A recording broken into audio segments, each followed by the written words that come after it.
Good morning student. ये आपका last video है और इसके अंदर हम देखते हैं कि आखिरकार इस चैप्टर का नाम रखा गया है मूरना इंडा। मूरना इंडा क्यों रखा गया वो आपको इस एंडिंग चैप्टर के अंदर, एंडिंग पार्ट के अंदर आपको पता चल जाएगा। तो देखते हैं क्या होता है कि महीजी बारियां टेस्ट लेने के लिए निकल पड़े हैं अपने बेटे की।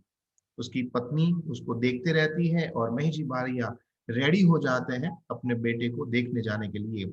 अब यहाँ पर शाम का समय, सुदी पाचम का चंद्रमा आकाश में चमक रहा था। उगतानी साथे मतलब सन जैसे राइज होता है उसको उगना कहते हैं, और सनसेट होता है उसको आथमना कहते हैं। सेम चंद्रमा भी उगता है और आथमता है। अब आपको पता है कि अलग अलग शेड में वो आता है, कभी पांचम, कभी छठ, कभी सातम, कभी आठम, है ना। तो चंद्रमा आसमान में अभी उगने की तैयारी कर रहा था एंड डाउन होने की भी तैयारी था। आसमान में झाकू झाकू प्रकाश दिखाई रहा था। छोटे सी कैनाल जैसी जो जगह थी उसको कहते हैं नाड़, वहां पर गाड़ा जो है वो धीरे धीरे चले जा रहे थे। वड़ाविया के हिसाब से बुधो गाड़ा के आगे की साइड में थोड़े से दूर में खेतर के अंदर समान अंतर से चल रहा था। कबू मुसाफरी के कारण से थक चुकी थी, इसलिए भारे पेट, क्योंकि वो प्रेग्नेंट थी उसके कारण से उसको थकान ज्यादा थी, इसलिए गाड़े में आड़े पड़ के सोई हुई थी।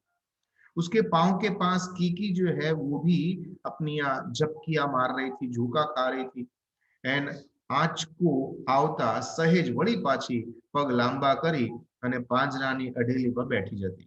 माणिक मुनिम जी बहुत सारी बात दल भाई से कर चुके थे, इसलिए बात करते करते आगलना भाग में बैठे थे, पर अब वो भी थक चुके थे, इसलिए अब सिर्फ बैलगाड़ी के बैल चल रहे थे और दोनों पहिए चल रहे थे। बाकी सब कुछ शांत था वातावरण के अंदर। आगे के साइड के अंदर बड़ाविया चल रहा था। एंड तभी अचानक से दूर से एक आवाज आती है, राड़ पड़ती है।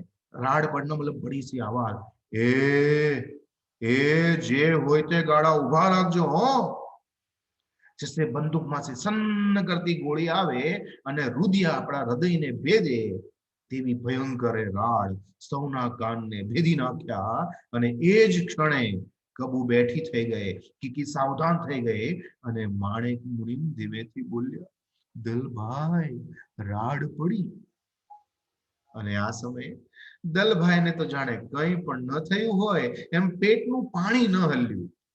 દલભાઈ કહ્યું, છો ને પડી, भले ने पड़ी, अपनी पास वड़ाविया तो छे ज ने। उसने बोला ठीक है, देखो वड़ाविया है ना, हमें क्या काम है, अब तो वड़ाविया लेके आए, प्रोटेक्शन तो वही करेंगे ना पहले। અને એ સાથે વડાવિયાએ બુધાએ હોંકારો દીધો, એ જે હોય તે હેન્ડવા માંડજો, મહીજી બારિયા દીકરા બુધાનું વડાવ્યું છે એમ સામાન્ય નહીં સમજતા તમે। પણ જાણે હોકારાની કઈ અસર ના થયો હોય એમ ફરીથી રાડ પડે, એ ગમે તેનું ગળાવ્યું હોય ગાડા ઉભા રાખજો ભાઈ। કબુએ પેટનું શૂળ પડી હોય એમ મૂંઝવણમાં પડી, કીકી ફીકી પડી ગઈ અને માણેક મુનિ ઊંચા નીચા થઈને વળી પાછા બોલ્યા, वजेसन भाई। देखो दल भाई ने कोई रिस्पॉन्स नहीं दिया तो अभी वजेसन भाई के पास गए। પણ એ આગળ બોલે એ પહેલા તો વજેસન ભાઈએ નિર્ભય અવાજે કહ્યું, માણેક મુનિમ તમ તમારે નિશ્ચિંત રહો, આપણી હારે વળાવ્યા ક્યાં નથી, હે વળાવ્યા લેકે આए हैं तो वही देखेगा। ત્યાં તો બુધો પણ ગાડા પાસે આવી ગયો। એની સામેની બાજુના ખેતરમાંથી આ રાડ રાખનાર એની સામે ખડો થઈ ગયો। ગાડા ચાલી જતા હતા અને ફક્ત અંદર બેઠેલા ત્રણ શાહુકાર એટલે કે કીકી, કબુ અને માણેક મુનિમજી, આ ત્રણ શાહુકાર, ત્રણ મનખ એટલે મનુષ્ય જ સુદ બુધની જ્યોતિ ઝાંખી પડી હતી। બાકી બધા એલર્ટ હતા, દલભાઈ, વજેસંગ અને બુધો ત્રણેય। બુધો વળી બોલ્યો, એ આબરૂ બે જે હોય તે પાછો હેંડો જા। તું મને ઓળખી ગયો છે હું કોણ છું, અને હું તને ઓળખી ગયો છે કે તું કોણ છે। છલાંગ મારતા રાડ દેનાર અવાજ કરને વાળા નાળમાં ખડો થઈ ગયો। બળદ અટકી ગયા। કબુએ ચીસ પાડી, કીકીએ માથું ફૂટ્યું અને માણેક મુનિ શિયા વિયા ઢીલા ઢપ થઈને બેસી ગયા। બોલવા માટે બત્તી ન ફાટી। કોઈ બોલ્યા ચાલ્યા વગર દલભાઈ ને વજેસંગ સાવધ બની અને બેસી ગયા। બુધો પડકાર કરતો બોલ્યો, જો અલ્યા બાપ, હું ખરું કહું છું, હા તું ચાલ્યો જા, બાકી તારી આબરૂ આજે નહીં રે. હું તને ઓળખી ગયો છું, તું કોણ છે. બાપ અને બીજો દીકરો, એક લૂંટારો અને બીજો રક્ષક. ખડગની પેઠે અડગ રહી અને મહીજી બોલ્યો, આગો ખસ હવે, તું મોટો આબરૂ લેનારો ન જોયો હોય તે. અને બુધાએ જાણે હડસેલો ધક્કો મારતા મહીજીએ એના જમણી બાજુનું જે બળદ હતું તેનું જોતરું, જે બળદ હોય તેને પકડવાનો એ જે રસ્સી આવે એને કહેવાય જોતરું, એ ઝાલ્યું. અને એ સમયે બુધો બોલ્યા, અલ્યા બાપ, મારું માની જાઓ હવે તું. અત્યારે હું તારો દીકરો નથી ને તું મારો બાપ નથી. હજુ શરમ રાખું છું ત્યાં સુધી, નહીં તો જોયા જેવી થશે. બુધાએ સાચમ સાચ પોતાને કેડી એની કમરમાંથી મ્યાદમાંથી તલવાર ખેંચતો કહ્યું, અલ્યા. એ સમયે મહીજી બારૈયા બોલે છે, અલ્યા નહીં તો તું શું કરેશ. બળદનું જોતરું છોડી નાખતા મહીજી બોલ્યા, દલભાઈ અને વજેસન આ બધો તમાશો એક નાટકની જેમ જોઈ રહ્યા હોય તેમ જોઈ રહ્યા હતા. અછોડો ઝાલીને નિરાતે શાંતિથી ઉભા હતા. બુધાએ છેલ્લો પડકાર આપ્યો અને કહ્યું, જોવું જ છે તારે? હા, આજ તો જોવા જ નીકળ્યો છું, બતાવી દે શું છે તું, શું કહો છો. એમ કહેતા દીકરાએ ભયંકર તલવાર ઉચકી અને એ સમયે ચંદ્રના અજવાળાની તલવારમાં છાપું થઈ જાય એવો હરખ મહીજી બારૈયાને થયો. લે ત્યારે એમ બુધાએ પોતાના પિતાને, મહીજી બારૈયાને, જેણે બળદનું જોતરું છોડ્યું હતું એ હાથની ઉપર તલવારનો ઘા કર્યો અને જાણે બંને વચ્ચે કોઈ જાતનો સંબંધ જ ના હોય, કોઈ સગાઈ જ ન હોય, એમ જાણે દુશ્મનના ભાવે માર્યું હોય એમ માર્યું. સર કરતી લોહીની ધારા વછૂટી. મહીજીએ જાણે તૃપ્તિનો ઓળકાર આવ્યો હોય એમ ધરપતનો શાંતિનો ઓળકાર આવ્યો. અને બુધાએ તો કલ્પ પણ ન હતું કે બાપ, મારે પહેલા જીવનની અંદર પહેલી વખત જ્યારે હું જાઈશ ત્યારે મારા બાપનો સામનો કરવો પડશે. એને એટલું હજુ આ એનું કર્તવ્ય કપરું હતું. પરંતુ મહીજીએ તો આજ પોતાના દીકરાની નેકીની પરીક્ષા કરવા માટે નીકળ્યા હતા. એ જ ગવાયેલા હાથે એને શાબાશી આપતા હતા અને કીધું કે દીકરાના બરડા એટલે પીઠની ઉપર એને થાબડ્યું અને કહ્યું કે શાબાશ મારા દીકરા, શાબાશ.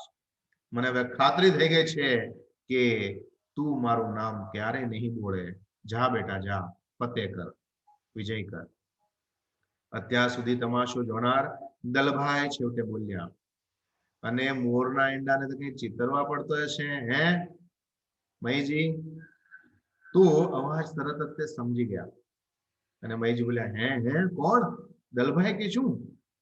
ગાડા ઉપરથી ફેંકીને નીચે આવીને દલભાઈ કહ્યું, હા એ બધી વાત પછી કરજો, ચાલો હવે આ ઘાની ઉપર હવે પાટો બાંધો, મલમ પટ્ટી લગાવો.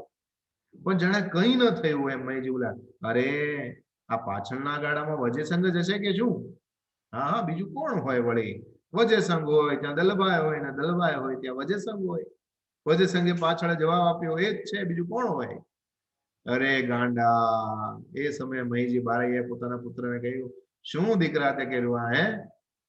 દીકરા તરફ જોઈને મહીજી બોલ્યા, વાઘનું રખોપું. વાઘ એટલે ટાઈગર.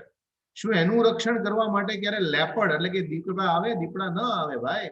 વાઘ તો પોતે એક જંગલના રાજા સમાન છે.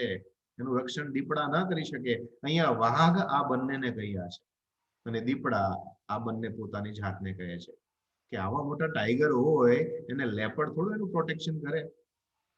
વાઘનું રોફોગોરા દીપડા નીકળે, આ તો એવી વાત થઈ ગઈ. અને દીકરો જાણે અજાણ્યો હોય એમ શેઠ કેવો છે એ આમને ઓળખ્યા નહીં હોય એમ માની મહીજીએ કહ્યું કે ભાઈ શેઠ ક્યું મુંબઈ રહે છે જે તમને બંનેને ઓળખતા નથી? તો માણેક મુનિમે કહ્યું કે ના ના, હું તો ખંભાતમાં જ રહું છું ભાઈ. તો મહીજી કે નહીં, ખંભાતમાં રહેતા એવું લાગતું નથી. મહીજી કે કેમ? માણેક મુનિ કે કેમ? તો કે જો તમે ખંભાતમાં રહેતા હોય ને તો દલભાઈ અને વજેસંગના ગાડાને વળાવ્યા ક્યારે તમે ના કરાવે. આ બંનેને ક્યારે વળાવ્યાની જરૂર પડે નહીં, એ યાદ રાખ. એની જરૂર ક્યારેય ના પડે. માણેક મુનિને પોતાના મોંમાંથી કંઈ જવાબ દેવા માટે નીકળ્યું નહીં.